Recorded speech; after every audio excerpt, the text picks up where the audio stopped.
মৃত ব্যক্তির জন্য 4 দিন ও 40 দিন পর আপনারা যেটা করেন এটা বলে চল্লিশা। কি বলে? সবাই একটা রমরমা ভাব নিয়ে খাইতে যায়, মনে হয় যে বিয়ের দাওয়াত খাইতে যাইতেছে। আছে না নাই?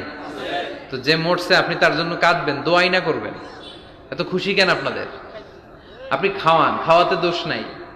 আপনি মাইয়াতের রূহের মাগফিরাতের জন্য খাওয়ালে মৃত ব্যক্তির গুনাহ আল্লাহ মাফ করবে, সেটা ঠিক আছে, কিন্তু খাওয়াবেন মিসকিনদেরকে, ইয়াতিমদেরকে, তারা বেশি হকদার। এখন দেখা যায় 40 মিসকিনদের জায়গা কম, এলাকার পয়সাওয়ালা লোকেরা এসে লাইনে বসে থাকে। আমি দেখেছি যেটা, কিন্তু দরকার ছিল, আমার আব্বা মারা গেছে, এই এতিমখানায় আমি একটা গরু দিয়ে দিলাম, ওরা সারা বছর খেতে পায় না, ওরা খাবে, খেয়ে আমার আব্বার জন্য দোয়া করবে, ঠিক কিনা? আর সবচেয়ে বেশি দোয়াটা কবুল হবে আপনার আব্বার জন্য। আপনি যাকে দোয়া করানোর জন্য আনলেন, উনি কি আপনার আব্বার জন্য কাঁদবে? আর কাঁদ